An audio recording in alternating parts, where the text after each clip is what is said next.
L'outsourcing éducatif consiste à confier une partie de nos tâches éducatives à un professionnel. Un expert en lactation, en sommeil, en vélo à 2 roues, en mathématiques, en orientation. Un expert qui va résoudre nos problèmes de parents à notre place. Alors si ça paraît très tentant de prime abord, en réalité ça n'est pas très efficace. Je viens de finir un livre sur la corrélation entre la profession des parents et la réussite scolaire des enfants. Et dans ce livre, les auteurs expliquent que les parents cadres supérieurs, les CSP+, font très souvent appel à de l'outsourcing éducatif et notamment à du soutien scolaire. Le cadre supérieur est un gros consommateur de soutien scolaire pour ses enfants, avec des résultats qui sont très mitigés. Au début, on va avoir un effet waouh et les notes vont augmenter assez vite, mais elles vont rapidement stagner, voire baisser. Pourquoi ? Parce que le soutien scolaire entraîne un désengagement de la part des enfants, mais aussi de la part des parents. Et ces études montrent que finalement, rien ne vaut l'engagement des parents et une présence des parents aux côtés des enfants qui sont bien plus efficaces que du soutien scolaire. Et d'ailleurs, cet outsourcing éducatif, il est mal vu dans certains pays. Il est jugé inefficace et socialement inadapté, comme en Suède par exemple, où c'est mal vu de venir confier l'éducation de ses enfants à des tiers, notamment quand ils sont tout petits. Alors bien entendu, si on rencontre une difficulté à un moment dans l'éducation de ses enfants, c'est important de se faire accompagner, et ça, j'ai pas du tout dit le contraire. Si à un moment donné, on se sent dépassé, c'est important d'aller voir un psychologue. De même, si on a des difficultés à allaiter, il faut aller voir un conseiller en lactation, ça me paraît essentiel. Mais ces experts doivent rester des ressources à disposition des parents. Parents qui continuent à porter la responsabilité et qui doivent surmonter leurs difficultés par eux-mêmes. Et c'est pas du tout la même démarche que de dire « expert, voilà mon problème, je te le donne, tu vas me le résoudre, mais moi je vais te payer et je vais être tranquille ». On est vraiment dans 2 manières différentes de voir les choses, 2 démarches différentes, et c'est ce qu'on va voir dans la suite de la vidéo. Ce qui est intéressant, c'est que l'outsourcing éducatif, ou l'externalisation des fonctions éducatives, existe depuis extrêmement longtemps. Quand on met son enfant à l'école, finalement, c'est une source d'outsourcing éducatif. On confie son éducation scolaire à un professionnel qui est un instituteur. De même, quand on va faire appel à une babysitter ou mettre son enfant en nourrice, ce qui était très très courant il y a quelques siècles, les parents ne voyaient quasiment pas leurs enfants quand ils les mettaient en nourrice. Donc ça fait très longtemps qu'on fait appel à l'outsourcing éducatif. Mais aujourd'hui, ces formes d'externalisation, elles ont évolué. Et on assiste de plus en plus à une explosion d'experts hyper spécialisés. Aujourd'hui, on va trouver des experts en lactation, en sommeil, en propreté pour les tout petits enfants. Ensuite, quand ils vont grandir un petit peu plus, on va avoir des experts qui vont organiser leurs anniversaires. Et ensuite, des experts qui vont les accompagner dans tous leurs devoirs, en maths, en français, en géométrie, en méthodologie. Et enfin, quand ils vont être en terminale, des experts en orientation, puisque, merci Parcoursup, ça devient de plus en plus compliqué de s'orienter dans son parcours scolaire. Et donc on voit que l'outsourcing éducatif, il a évolué. Il ne s'agit plus seulement de confier l'éducation scolaire ou la garde de son enfant à des tiers, mais de faire appel à des experts très spécialisés, très pointus, qui vont nous aider à résoudre tous les problèmes auxquels on va être confronté en tant que parent. L'outsourcing éducatif varie donc dans le temps, mais aussi en fonction des différents pays, des différentes cultures. Dans les pays anglo-saxons, par exemple, il est hyper développé et d'ailleurs, on a un certain nombre de tendances qui nous viennent de ces pays-là. Je lisais par exemple l'article d'une maman américaine qui expliquait que dès le premier jour de vie de son enfant, elle pouvait faire venir un expert à domicile qui allait l'aider dans toutes ses difficultés. Alors quand le bébé est tout petit, il va l'aider sur la lactation, le sommeil, la propreté, on en a parlé. Ensuite, quand l'enfant va grandir, l'expert va l'accompagner pour lui apprendre à gérer ses émotions, à gérer ses colères, lui apprendre à faire du vélo sans les petits trous, et ensuite, plus tard, va aider les parents à gérer les temps d'écran, etc. Bref, l'expert va intervenir dans tous les aspects éducatifs de la vie de l'enfant, à tel point qu'on en finit par se demander ce qui reste aux parents, en fait. Il ne reste absolument plus rien. Et ça, c'est très typique des pays anglo-saxons, des États-Unis et de la Grande-Bretagne. Dans d'autres pays, en revanche, l'outsourcing éducatif est très mal vu socialement. Dans les pays nordiques, notamment, et en Suède en particulier, ça ne se fait pas de déléguer l'éducation de son enfant à des tiers. C'est pour ça que les parents, aussi bien les papas que les mamans, ont des congés maternité et paternité qui sont très longs, parce qu'on estime que ce sont aux parents de s'occuper de leurs enfants, notamment quand ils sont bébés. Et ensuite, c'est pareil, en Suède, c'est très mal vu d'envoyer une nounou pour aller chercher ses enfants à la sortie de l'école. On estime que ce sont aux parents, papa et maman, d'aller chercher les enfants à la sortie de l'école, sinon on est socialement complètement déclassé en tant que parent. Et donc on voit que l'outsourcing éducatif, il n'est pas du tout perçu de la même façon. Dans les pays anglo-saxons, ça va être très valorisé de faire appel à des experts pour se faire aider dans l'éducation de ses enfants et pour résoudre nos problèmes à notre place, alors que dans des pays comme la Suède, on considère que la meilleure manière d'élever des enfants, c'est que leurs parents soient à leur côté, et donc c'est très mal vu socialement de faire appel à des tiers pour élever ses enfants. En France, on est plutôt dans un juste milieu. Il y a certaines tendances qui nous viennent des États-Unis avec ce qu'on a vu, une expertise de plus en plus pointue des professionnels qui gravitent autour du milieu de l'éducation et de la pédagogie. Mais on n'en est pas encore à tout externaliser et au contraire, on n'est pas non plus dans la tendance suédoise ou nordique qui consisterait à dire il faut absolument que ce soit les parents qui éduquent leurs enfants et du coup à leur donner les moyens d'éduquer leurs enfants avec des congés paternité ou maternité qui sont plus longs et avec une absence de présentéisme au travail qui permet aux parents d'aller chercher leurs enfants à l'école. On n'est ni dans un des cas ni dans l'autre mais vraiment plutôt au milieu. Par contre, il y a quelque chose qui est important en France quand on parle d'outsourcing éducatif, c'est la catégorie socio-professionnelle des parents. Il n'y a pas le même rapport à l'externalisation quand on est cadre supérieur, quand on est professeur ou enseignant ou quand on est commerçant. C'est ce que montre l'étude dont je vous parlais en introduction. Les parents qui sont cadres supérieurs font beaucoup plus appel à l'outsourcing éducatif et notamment au soutien scolaire que d'autres professions. Alors bien entendu, il y a des raisons financières. Ça coûte cher d'avoir un professeur particulier et les parents cadres sup peuvent beaucoup plus se le permettre que d'autres parents. Mais on l'a vu aussi, les résultats ne sont pas toujours là et c'est pas toujours une bonne idée de réagir comme ça. Pour le soutien scolaire notamment, on voit qu'il y a un effet waouh dont je parlais avec des notes qui montent très vite mais qui vont finalement stagner ou redescendre tout aussi vite. Pourquoi ? Parce que l'enfant, quand on lui donne la possibilité d'avoir un professeur particulier, il va arrêter d'écouter en classe. Il va se dire, mais de toute façon, je vais refaire la leçon avec mon prof particulier, il va mieux me l'expliquer, donc ça sert à rien que j'écoute en classe. Et ça explique le désengagement de l'enfant et donc le fait que l'outsourcing éducatif scolaire soit moins efficace à moyen et long terme. Et de même, ce soutien scolaire, il va entraîner une perte d'autonomie de l'enfant. À partir du moment où on lui met un professeur particulier, ses notes vont potentiellement augmenter et là on va avoir peur d'enlever ce prof particulier parce qu'on va se dire mais si on lui enlève, ses notes vont rebaisser, donc on est obligé de lui laisser. Et l'enfant se retrouve avec une béquille qu'on ne peut plus lui enlever. Il n'est plus autonome dans l'apprentissage de sa matière et on a super peur de lui enlever son prof particulier parce qu'on a peur que ses notes se remettent à baisser. Le deuxième inconvénient de l'outsourcing éducatif, c'est le désengagement des parents. Quand je fais appel à un professeur particulier, j'arrête de regarder les leçons de mon enfant. Il les fait déjà en classe, il les fait avec son prof particulier, je ne vais pas en plus en remettre une couche et lui refaire faire ses exercices à la maison. Et donc en tant que parent, je vais arrêter de m'intéresser aux apprentissages de mon enfant pour ne regarder qu'une seule chose, les notes. Et ça, c'est désastreux pour l'enfant. Du coup, le parent se désinvestit, se désengage de ses apprentissages. Ce qui explique pourquoi est-ce que les enfants des parents qui sont cadres supérieurs réussissent moins bien à l'école que les enfants d'autres catégories socio-professionnelles, par exemple les enseignants. Les enseignants, eux, ils vont pas faire appel à de l'outsourcing éducatif ou beaucoup moins. Ils vont pas faire appel à du soutien scolaire.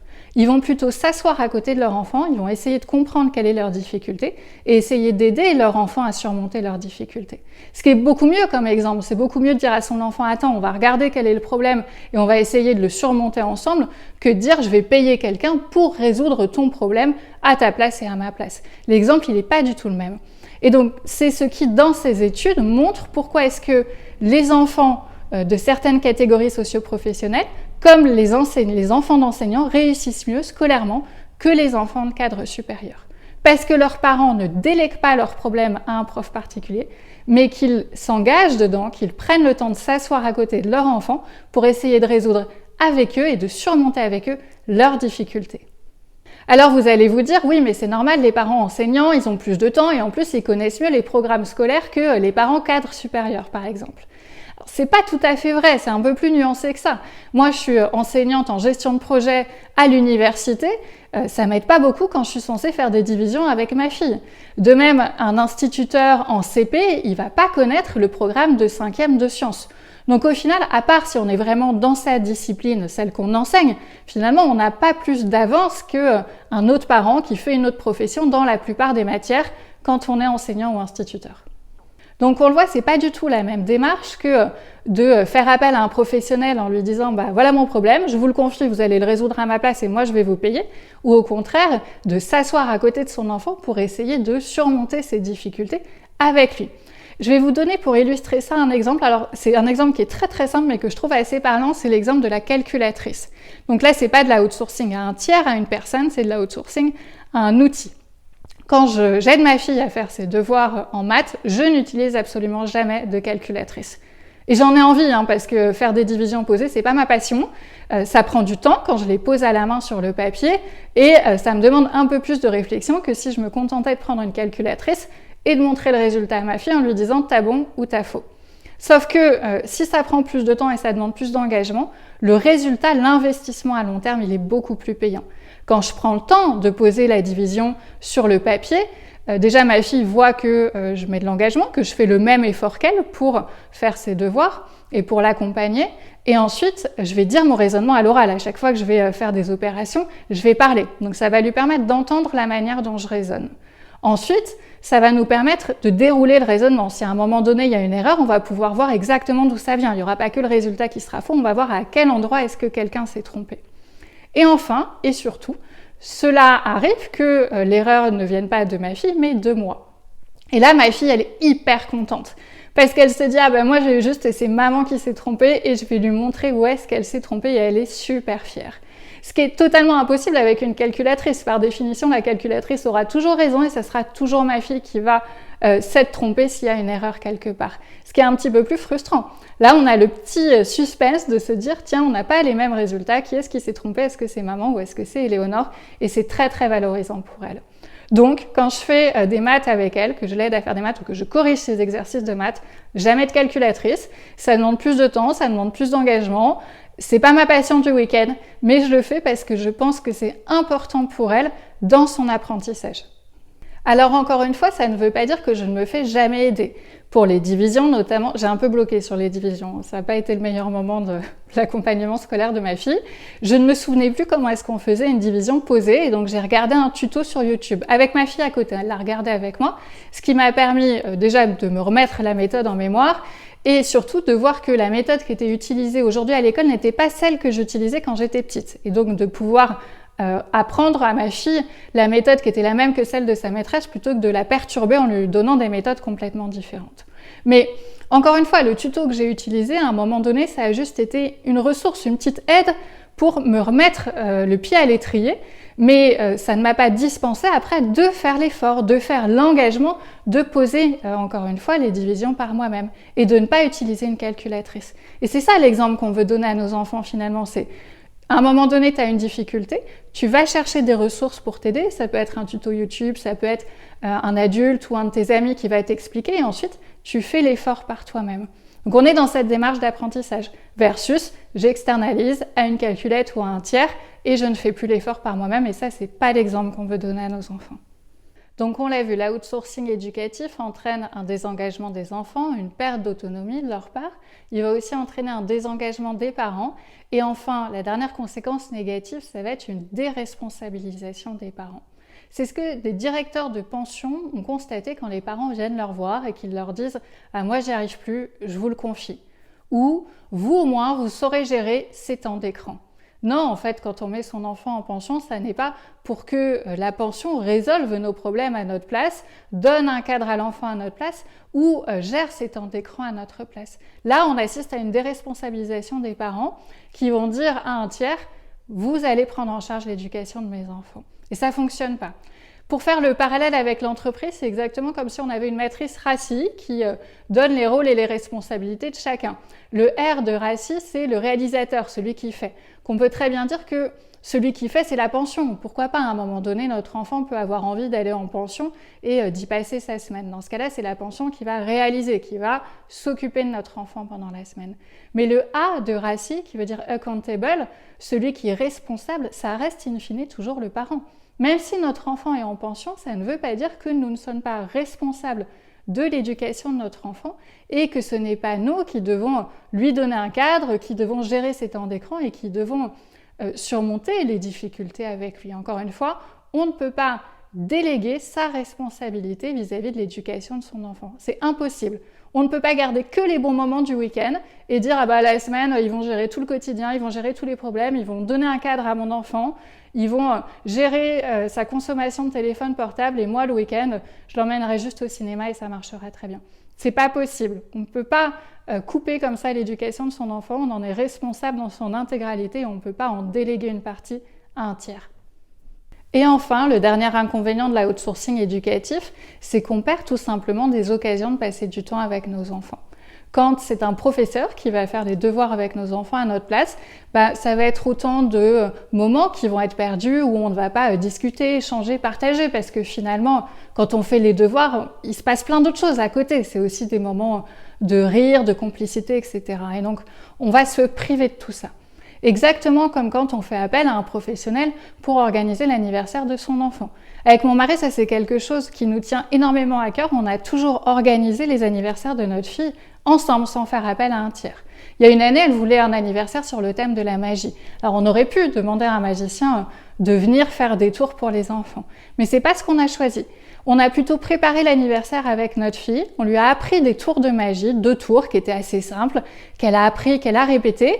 Et ensuite, le jour de l'anniversaire, c'est elle qui a appris les tours à ses camarades et ensuite, ils ont monté un spectacle ensemble. Et les enfants étaient hyper contents parce que ils n'ont pas seulement assisté à un spectacle d'un magicien, ils ont appris quelque chose. Et donc quand leurs parents sont allés les chercher, c'est le premier truc qu'ils ont montré, regarde, j'ai appris des nouveaux tours de magie. Et ils étaient contents finalement d'être sur le devant de la scène et de pouvoir faire le spectacle par eux-mêmes, même si bien entendu les tours qu'ils ont appris et qu'ils ont réussi à faire étaient un peu moins sophistiqués que ceux d'un magicien professionnel. Et de même, quand ma fille avait 9 ans, on a fait son anniversaire sur le thème des Jeux Olympiques. Et on a tout organisé nous-mêmes. Les invitations, je les ai faites avec ma fille sur Canva. C'est elle qui m'a dit, alors là, je veux des médailles, là, je veux une coupe, là, tu mets l'écriture comme ça, etc. C'est un super bon moment. Tout le matériel, on est allé l'acheter ensemble en famille dans une ressourcerie sportive pour avoir du matériel d'occasion. On a choisi ensemble les sports que les enfants allaient faire. On a organisé toute la journée ensemble. Ça nous a pris du temps, plusieurs week-ends en amont où on s'est plongé là-dedans. Et c'est des super moments et des super souvenirs. Et pour rien au monde, j'aurais eu envie de les déléguer ou de les outsourcer à quelqu'un d'autre. En synthèse, on peut tous avoir besoin, en tant que parents, à un moment donné, de faire appel à un tiers, de demander de l'aide. Mais il y a 2 manières d'envisager les choses. Soit on va voir le professionnel, l'expert, comme un moyen, une ressource à notre disposition sur laquelle on va s'appuyer pour aller franchir la marche qu'on a à gravir, pour aller surmonter notre difficulté. Mais c'est bien nous qui faisons l'effort et qui prenons l'engagement de surmonter cette difficulté-là.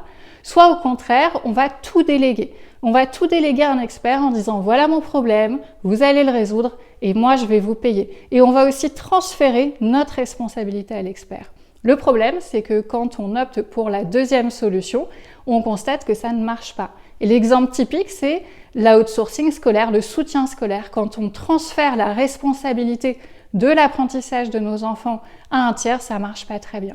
Et il n'y a rien de plus efficace que de s'engager, d'être présent aux côtés de son enfant et dans ses apprentissages. Les études le montrent, scolairement parlant, les enfants dont les parents sont à côté d'eux, qui les aident vraiment au quotidien à surmonter les difficultés, réussissent mieux que les enfants de parents qui outsourcent, ils ont des meilleures notes, ils redoublent moins et ils font des études plus longues. Et ça, c'est prouvé. Et donc, c'est important de s'engager dans l'éducation de ses enfants et quand on fait appel à un tiers, de bien comprendre quels sont les rôles et les responsabilités de chacun. Je demande un peu d'aide pour m'aider, mais c'est moi qui reste responsable in fine et c'est moi qui reste engagée dans l'éducation de mes enfants.